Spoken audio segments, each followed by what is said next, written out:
we're going back to Happy Hollisters, and it's been a while, so I think the last thing that happened was the Hollister family had just got back from the park, and they saw someone prowling around their house, and I think Pete found an open window in the cellar, and they found a handkerchief, a workman's handkerchief, and they said it was one just like Roy Tinker wore, and Roy Tinker's the helper at the store.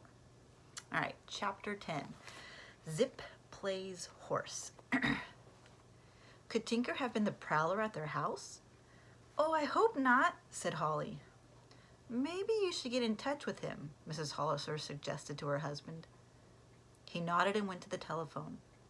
He called Tinker and asked him to come over right away. In a few minutes, the clerk rang the doorbell, and Mr. Hollister brought him into the living room. Tinker, is this yours? He asked, holding up the handkerchief which Pam had found. The old man looked up in surprise. Yes, sir, it is, he answered. Mr. Hollister explained that it had been found on their front lawn. I guess I dropped it here tonight, he confessed. You were here? Pete blurted. Tinker explained that he had wanted to see Mr. Hollister about a delivery to be made the next morning. As he was walking toward the Hollister home, he saw somebody run into the backyard. I wanted to see who it was, Tinker said, so I followed him. But when I got there, nobody was in sight. Did you hunt any farther? Mr. Hollister asked. Tinker shifted from one foot to the other uneasily. I heard a police siren far down the street, he said. I didn't want to be caught prowling around your house, so I hurried away. I was going to tell you about the man in the morning. I see, said Mr. Hollister. Then they talked about the delivery. Before you go, Mr. Hollister added, please show me where the prowler was. They went outside, and Tinker pointed out the spot where he had seen the man. It was exactly the spot where the shrubbery concealed the cellar window. That man did climb in, Pete cried. I think we should search the cellar again, Mr. Hollister said. Maybe we missed a clue. They all went down and began looking around. Even little Sue was wide awake now and imitated her brothers and sisters as they hunted for a clue. Suddenly, she leaned down and picked something from the fireplace. Look what I found, Pammy, she said, and opened her hand to show her sister. In it lay a pretty stone. It was white with pink stripes. Pam gasped. It's just like the one on Blackberry Island. Remember the ones that look like little Easter eggs? Holly, did you put any of your pretty stones in the fireplace? Holly said indeed not. They were in her dresser drawer. Why? Pam quickly showed the clue to the others and explained that there were many of these stones on the shore of Blackberry Island. Dad, she asked, do you suppose that somebody who lives there has been prowling around our house? Mr. Hollister did not think this likely, because no one lived on the island. Tinker was sure too. But this has gone far enough, Mr. Hollister said with determination. We're going to catch this intruder. How? Pam asked. Their father gave them a mysterious look. I'll tell you all about it when I come home from work tomorrow, he said. But I'll give you a little hint. We'll take his picture. This is all he would tell. After the children had had a snack of milk, bread, peanut butter, and jelly, they went to bed. Mr. Hollister made certain that the house was locked tightly, although he doubted very much that the prowler would return again that night. The next morning, the children were awakened by the barking of Zip. Pete looked out his window to see Dave racing around the yard with the dog. Hi, Pete called down. Come on out, you sleepyheads. I have a great idea I want to tell you about. It was true that the Hollister children had slept later than usual. They had raced around so much at the state park the day before that each of them needed a good long rest. Once aroused, however, they quickly dressed and hurried downstairs to breakfast. After they had eaten, they all went out into the yard to find out what Dave's new idea was. When Pete asked him, Dave said, "A dog cart. Zip could pull it." The boy explained that he had seen pictures in a book showing children in Belgium riding in a cart pulled by a dog. "Gee, that sounds swell," Pete exclaimed. "I could drive it all over town," Holly said, "and give Sue a ride in it too." All the children were enthusiastic about Dave Mead's idea. "We girls can make the harness," Pam suggested, "while you boys make the cart." "Let's do it right away," Dave decided. "I'll go home and get a picture of the Belgian dog cart, and we can make ours just like that one." He raced from the yard, and in a few minutes was back with the picture book showing the dog cart. Pam got a paper and pencil and made a sketch of how the harness was put together.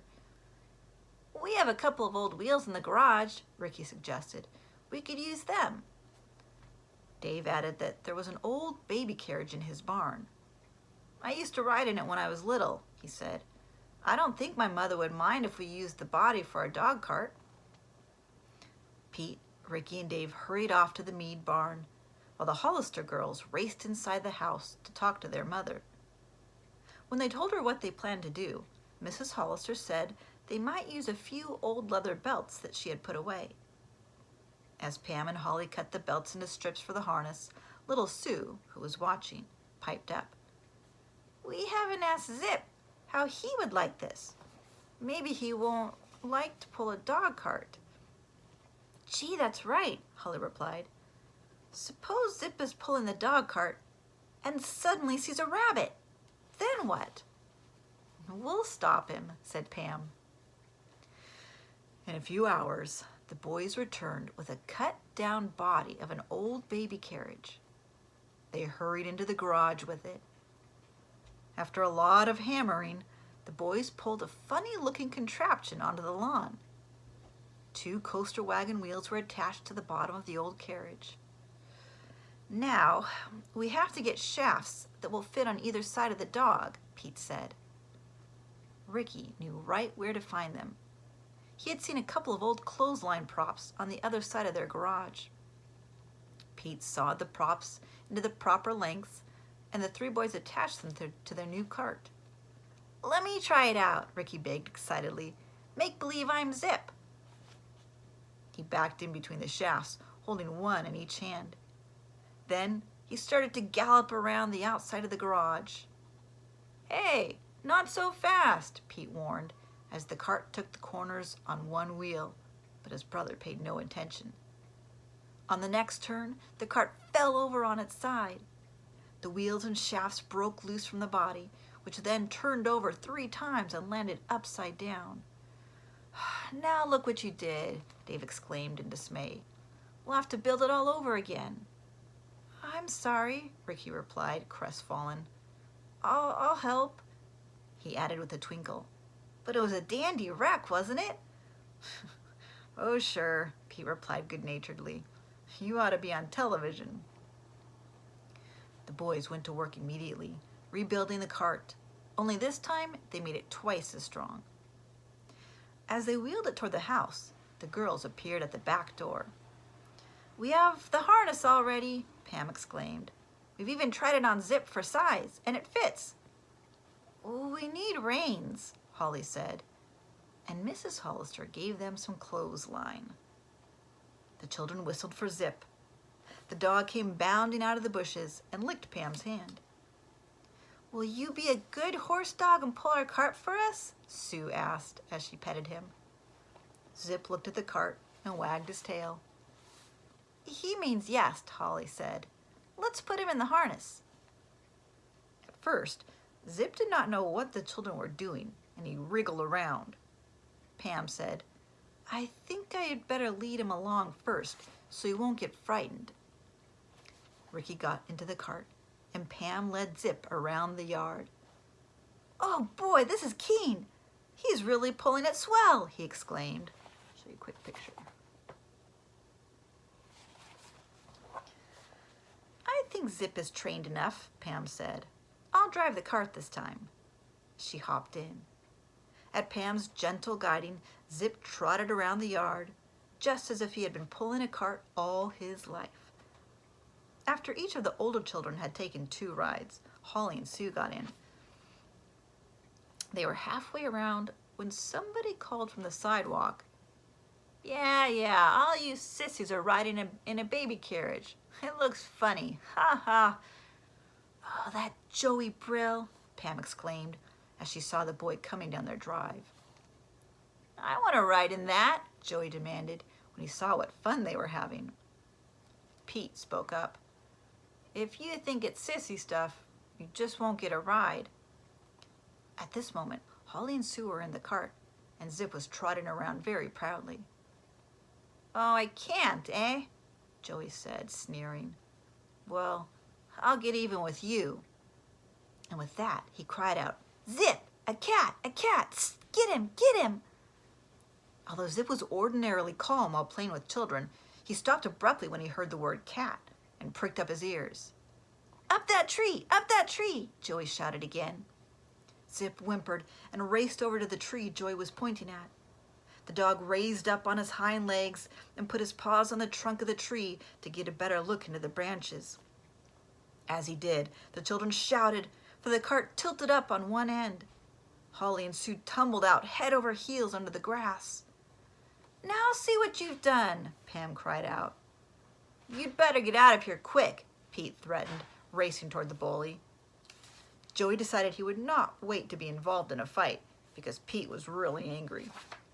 He raced off down the street as the children helped the girls up. Picture that. Are you hurt? Pam asked. Sue was crying a little. We're not hurted, just scared, she said.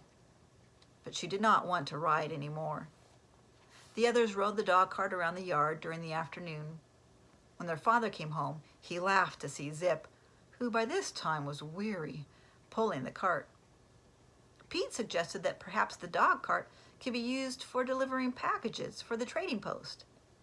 But Mr. Hollister shook his head and said with a chuckle, I'm afraid poor old Zip would really lead a dog's life if we did that. Let him loose and give him some meat and a big bone for his day's work.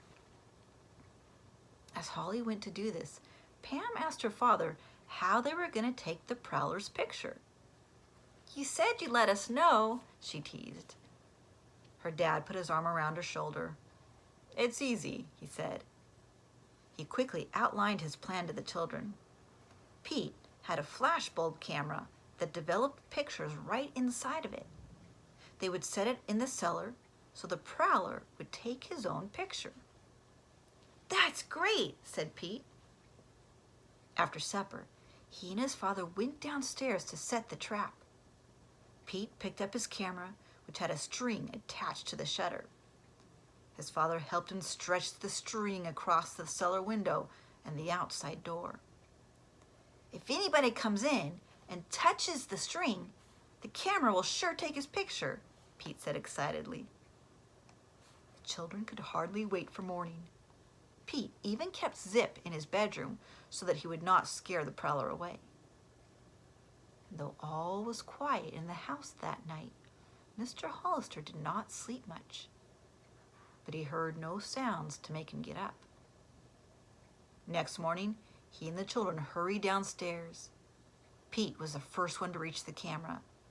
Dad, he exclaimed, the flashbulb has been set off. We have a picture of the prowler. That is the end of the chapter. Chapter 11 is called A Mischief Maker.